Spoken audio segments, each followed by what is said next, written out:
Hello everyone, how are you? Fine. આજે આપણે સ્વાધ્યાયના 8 થી 12 સુધીના એક્ઝામ્પલનો અભ્યાસ કરીશું. એક્ઝામ્પલ 7 થિયરિકલ આધારિત એક્ઝામ્પલ છે. તમે સ્વપ્રયત્ને વાંચજો અને જો તો પણ સમજણ ના પડે તો મેસેજ કરજો. એક્ઝામ્પલ 8 ગણીએ પહેલા એક્ઝામ્પલ ગણવાની ટેકનિક બધા જ વિદ્યાર્થી મિત્રોને યાદ જ હશે. First, read question properly, write information, think about concept, then apply formula. RICF યાદ રાખજો. એક્ઝામ્પલ 8 ની રકમ બે બિંદુવત વિદ્યુત ભારો QA is equal to 3 μc અને QB is equal to -3 μc એકબીજાથી 20 સેન્ટીમીટર દૂર મૂકેલા છે.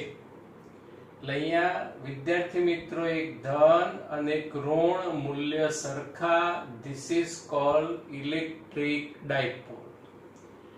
આ બે વિદ્યુત ભારોને જોડતી રેખાના મધ્ય બિંદુ O આગળ વિદ્યુત ક્ષેત્ર કેટલું હશે? ફર્સ્ટ ઓપ્શન પહેલા ક્લિયર કરી દઈએ. ઇન્ફોર્મેશન: બિંદુ A, બિંદુ B, વિદ્યુત ભાર QA પ્લસ 3 μc, વિદ્યુત ભાર QB માઇનસ 3 μc, બંને વચ્ચેનું અંતર 20 સેન્ટીમીટર અને મધ્ય બિંદુ એટલે અહીંથી પણ 10 સેમી, અહીંથી પણ 10 સેન્ટીમીટર. ત્યાં વિદ્યુત ક્ષેત્ર કેટલું હશે? તો અહીંયા બાળકો ઉતાવળથી જવાબ શૂન્ય લખી કાઢતા નહીં. O બિંદુ પાસે વિદ્યુત ક્ષેત્રની દિશા, ડાયરેક્શન, પહેલા તો આપણે બંને વિદ્યુત ભારોના વિદ્યુત ક્ષેત્રની દિશા દર્શાવીએ અને પછી આગળ શું લખવું એ આપણે વિચારીએ. ધન વિદ્યુત ભાર નું વિદ્યુત ક્ષેત્ર ત્રિજ્યાવર્તી બહારની તરફ હોય છે. સદિશ EA દર્શાવી. સમજ પડી ગઈ? હવે ઋણ વિદ્યુત ભાર નું O બિંદુ પાસે વિદ્યુત ક્ષેત્ર. તો ઋણ વિદ્યુત ભારનું વિદ્યુત ક્ષેત્ર કેવી રીતે? ત્રિજ્યાવર્તી અંદરની તરફ હોય છે. તો આ ઋણનું વિદ્યુત ક્ષેત્ર ત્રિજ્યાવર્તી અંદરની તરફ હોય છે. સદિશ EB. એટલે O બિંદુ પાસે બંને વિદ્યુત ભારોના વિદ્યુત ક્ષેત્રની દિશા એક જ થઈ અને દિશા એક જ હોય તો O બિંદુ પાસે પરિણામી વિદ્યુત ક્ષેત્ર is equal to EA plus EB, મૂલ્યનો સરવાળો. EA બિંદુવત વિદ્યુત ભારના વિદ્યુત ક્ષેત્રનું સૂત્ર KQA/R². આ જ રીતે EB KQB/R². K/R² સામાન્ય, બ્રેકેટ QA પ્લસ QB. કિંમત મૂકી દઈએ. K ની કિંમત 9 × 10⁹, વિદ્યુત ભાર 3 × 10⁻⁶. QB વિદ્યુત ભાર મૂલ્ય છે, ઋણ નિશાની લખવાની નહીં, 3 × 10⁻⁶. અંતરનો વર્ગ R². આ 10 સેમી, અહીંથી બી 10 એટલે એનું મીટર માપ ભાગ્યા 100 એટલે 0.1². સાદુરૂપ આપી દો. સાદુરૂપની કિંમત 54 × 10⁵ ન્યૂટન પર કુલમ. પ્રમાણિત સ્વરૂપમાં કિંમત લખાય 5.4 × 10⁶. અને તીરની નિશાની સદિશ સ્વરૂપે લખવાની ઈચ્છા થાય વિદ્યાર્થી મિત્રો તો આ મૂલ્ય અહીંયા દિશા, તો આ પરિણામી ક્ષેત્રની દિશા એરો હોય એ બાજુ ગણાય એટલે દિશા કઈ ગણાશે? A થી B. અને અહીંયા વિદ્યુત ક્ષેત્રનો એકમ ન્યૂટન પર કુલમ અથવા તો વોલ્ટ પર મીટર લખી શકાય. નેક્સ્ટ સેકન્ડ ટોપિક, જો 1.5 into 10⁻⁹ કુલમ્બ માન મૂલ્ય ધરાવતો એક ઋણ પરીક્ષણ વિદ્યુત ભાર, ખાસ ધ્યાનમાં રાખજો, ઋણ પરીક્ષણ વિદ્યુત ભાર આ બિંદુએ મૂકવામાં આવે તો તેના પર લાગતું બળ કેટલું હશે? અહીંયા પરીક્ષણ વિદ્યુત ભાર મૂકીએ ઓ બિંદુ પર તો તેના પર લાગતું બળ કેટલું હશે? બળનો કોન્સેપ્ટ પહેલા જ યાદ આવે, કુલમ્બનો નિયમ. અહીંયા હજુ પણ બળ બીજી રીતે શોધી શકાય. વિદ્યુત ક્ષેત્રની વ્યાખ્યા સદિશ E is equal to સદિશ F upon Q naught. તો આ વિદ્યુત ક્ષેત્રની વ્યાખ્યા વાળો કોન્સેપ્ટ આપણને વધારે કન્વીનિયન્ટ રહેશે. એટલે અહીંયા વ્યાખ્યા પરથી સૂત્ર સદિશ F is equal to Q naught સદિશ E. ફક્ત મૂલ્ય F is equal to Q naught E. Q naught Gabbar ઋણ વિદ્યુત ભાર ધરાવે છે, -1.5 into 10⁹, 5.4 into 10⁶, સાદું રૂપ આપી દો. બાળકો અહીંયા ઋણ નિશાની એવું દર્શાવે છે, શું દર્શાવે કે આ જે બળની દિશા રહી એ વિદ્યુત ક્ષેત્રથી કઈ દિશા હશે? વિરુદ્ધ દિશા. અહીં ઋણ લખવું જરૂરી નથી પણ આપણને ખ્યાલ આવી જવો જોઈએ કે આ ગબ્બર ઋણ છે અને ગબ્બર ઋણ હોવાથી અહીંયા દિશા ઉલટાઈ જાય, માઇનસ નિશાનીને કારણે વિરુદ્ધ દિશા આવે એટલે બળની જે દિશા રહે વિદ્યુત ક્ષેત્રથી વિરુદ્ધ દિશા ગણી શકાય. સમજાઈ ગયું? એક્ઝામ્પલ 8 3 માર્ક્સમાં બી પૂછાય, MCQ માં પણ પૂછી શકાય. નેક્સ્ટ એક્ઝામ્પલ 9, એક્ઝામ્પલ 9 MCQ માં પણ પૂછી શકાય. એક તંત્રમાં બે વિદ્યુત ભારો, કેટલા વિદ્યુત ભારો? 2. QA 2.5 into 10⁻⁷ કુલમ્બ અને QB is equal to -2.5 into 10⁻⁷ coulomb.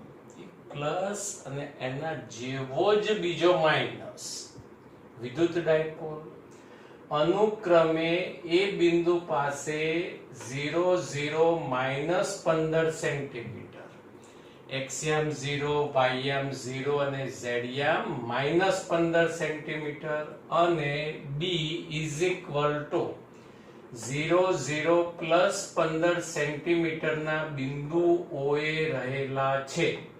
તો તંત્રનો કુલ વિદ્યુત ભાર અને વિદ્યુત ડાયપોલ મોમેન્ટ શોધો. બાળકો, ક્વેશ્ચન નો જવાબ તો તમે ડાયરેક્ટ જ આપી શકશો. તંત્રનો કુલ વિદ્યુત ભાર કેટલો? આ પ્લસ અને માઇનસ. ચલો ફટાફટ કેલ્સી થી જવાબ આપી દો. તો અહીંયા તંત્રનો કુલ વિદ્યુત ભાર કેટલો આવશે? 0. હવે વિદ્યુત ડાયપોલ મોમેન્ટ શોધો. થોડુંક ધ્યાન આપજો. ડાયપોલ મોમેન્ટ નું સૂત્ર Q into 2A. What is the meaning of 2A?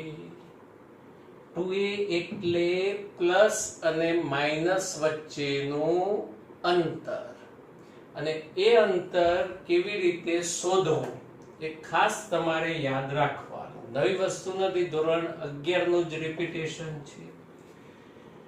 અહીંયા 0 0 -15 સેમી એટલે આ સ્થાનનું સદિશ સ્વરૂપ છે એટલે સદિશ R. 15 સેમી અને મીટરમાં અહીંયા કન્વર્ટ કરીએ. એ જ રીતે બી બિંદુ માટે સદિશ RB.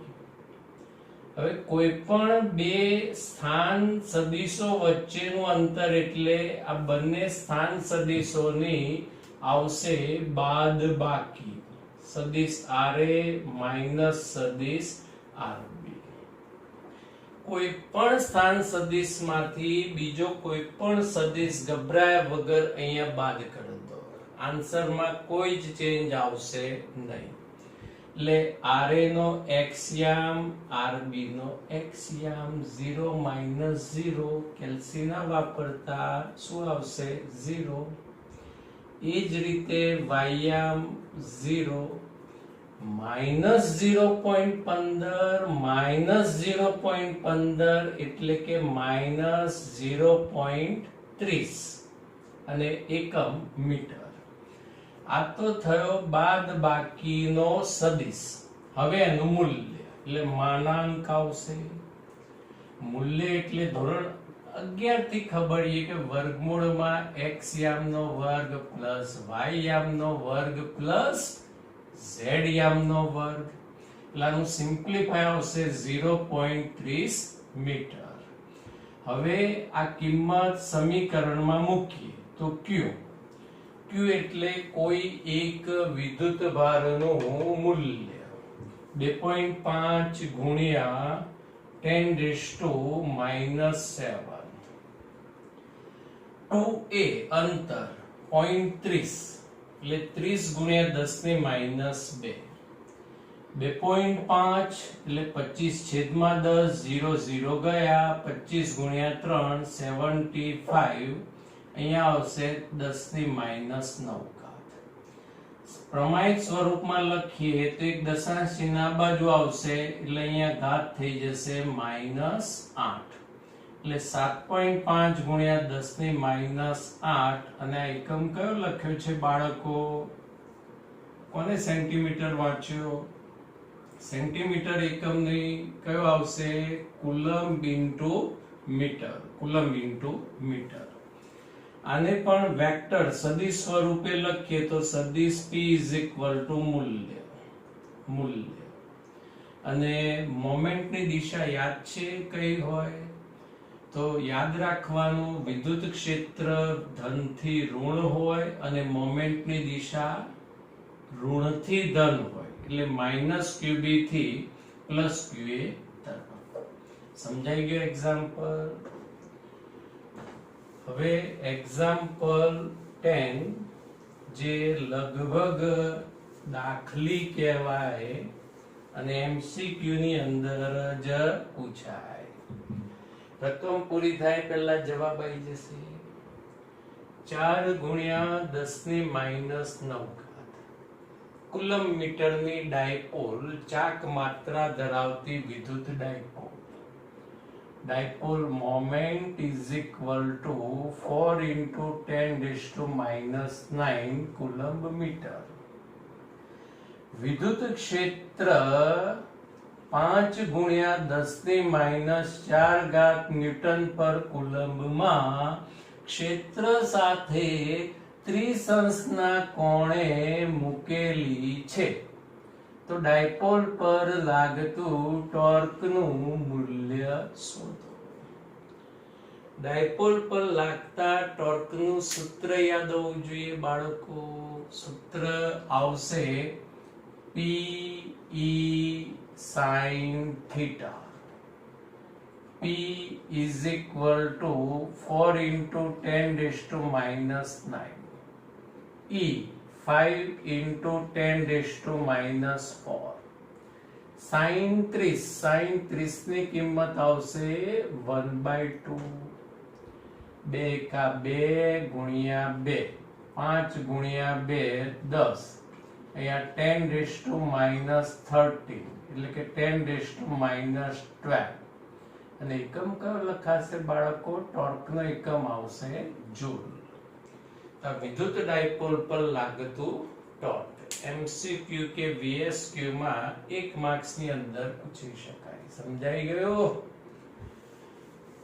Next example 11.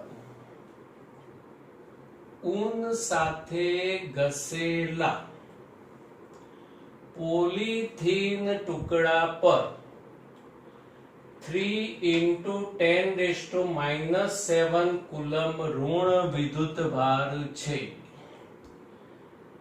Here this is the Un, wool, ઊન.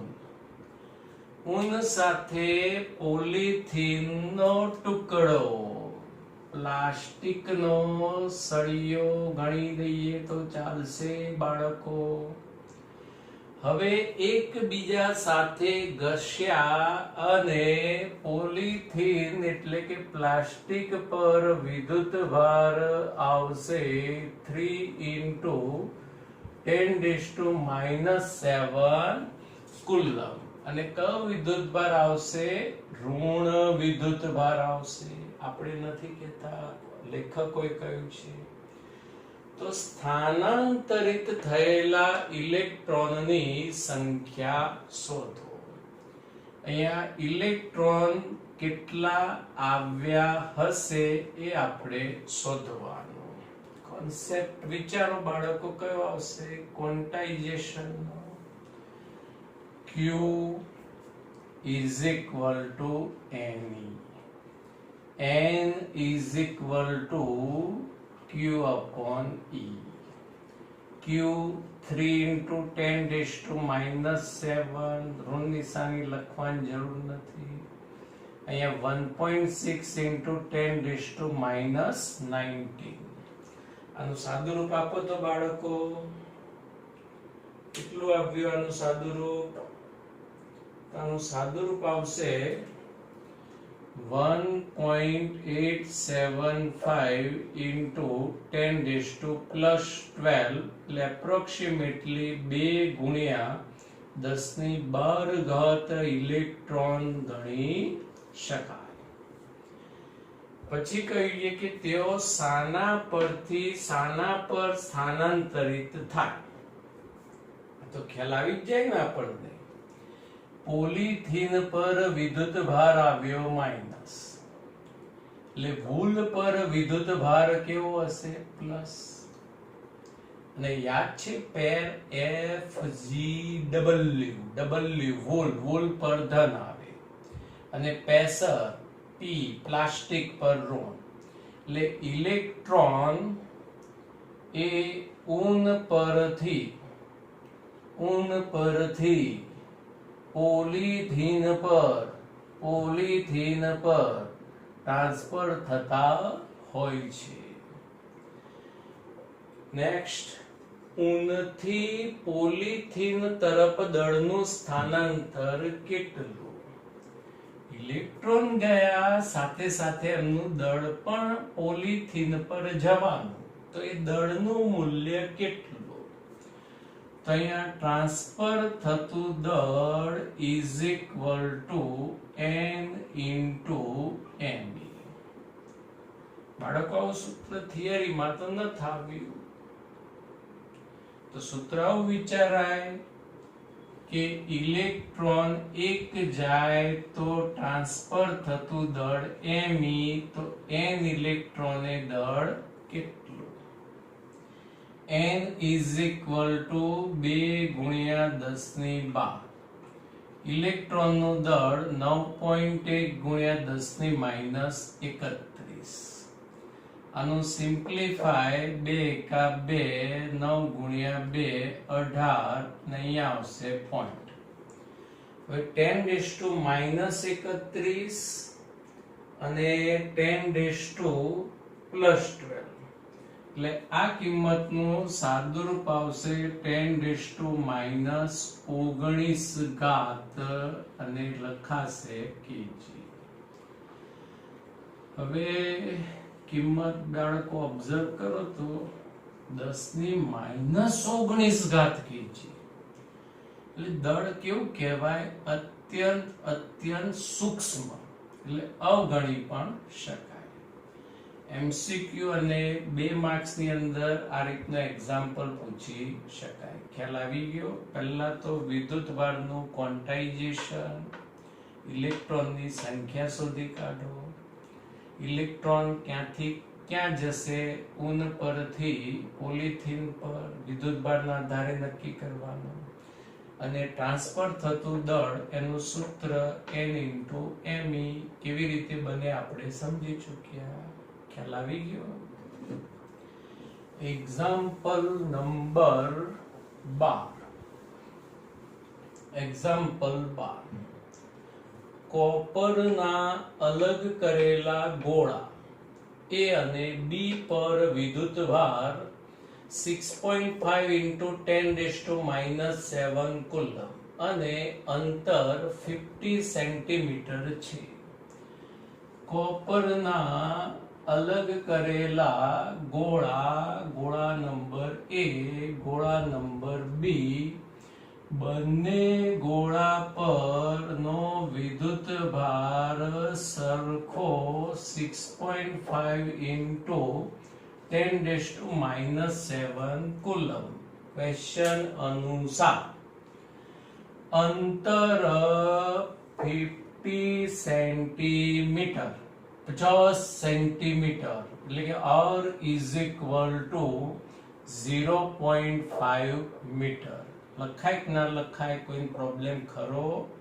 લખાય. શેમાં ફેરવ્યા? મીટરમાં. ભાગ્યા શું કર્યું? 100 કર્યું. તો તેમની વચ્ચે લાગતા અપાકર્ષણ બળનું મૂલ્ય ખાલી જગ્યા. બોલો કોન્સેપ્ટ કેવો આવશે? કુલમ્બનો નિયમ. સૂત્ર કયું આવશે? F = K Q1 Q2 upon R². પણ Q1 Q2 ની જગ્યાએ આપણે આ લખ્યું છે. અહીંયા K Q Q² upon R². 9 × 10⁹, 6.5 × 10⁻⁷² upon 0.5². વિદ્યાર્થી મિત્રો, આનું કેલ્સીથી સાદું રૂપ આપો ફટાફટ. આનું સાદું રૂપ આવશે 1.521 × 10⁻² ન્યૂટન. અને બળનો પ્રકાર જો અહીંયા ધ્યાનમાં લઈએ તો કયા પ્રકારનું બળ લાગશે? અપાકર્ષી પ્રકારનું બળ. કેમ કે સમાન વિદ્યુતભાર છે એટલે અપાકર્ષી બળ લાગશે. આનો ઓપ્શન બી સમજો. જો આ દરેક ગોળા પરનો વિદ્યુતભાર બમણો કરવામાં આવે, ડબલ કરવામાં આવે અને અંતર અડધું કરવામાં આવે તો કેટલું અપાકર્ષણ બળ લાગશે? In new situation, દરેક પરનો વિદ્યુતભાર બમણો એટલે 2Q. In new situation, અંતર અડધું કરવામાં આવે R/2. તો નવા બળનું મૂલ્ય કેટલું? Again, Coulomb's law, F' = K QA'. આ ડેક્સ ગણીએ. QB' upon R². K 2Q ખબર પડી? ડબલ કહ્યું છે એટલે R/2 નો સ્ક્વેર. હવે 2 × 2 4 અને આ છેદમાં 2 નો વર્ગ 4 ક્યાં જતો રહેશે? ઉપર. પણ તમે એમ ના કહેતા કે સાહેબ પડી ગયો નીચે, ખોવાઈ ગયો, એવું નહીં ચાલે. આ 2 નો વર્ગ 4 ઉપર એટલે અહીંયા 16K Q² upon R². 16 ગુણ્યા અહીંયા ફરી તમે દરેક પદની અલગ અલગ કિંમત મૂકી શકો છો, પણ સરળતા માટે K³² ની કિંમત રેડી છે એટલે 1.521 × 10⁻². જે પણ સાદુરૂપ આવે અને એકમ બાળક લખી કાઢવાનો ન્યૂટન. ખ્યાલ આવી ગયો? હોમવર્કમાં એક્ઝામ્પલ 8 થી 12 વ્યવસ્થિત સમજી લખી તરત જ આપણા વોટ્સઅપ નંબર પર મોકલી દેવા. Thank you.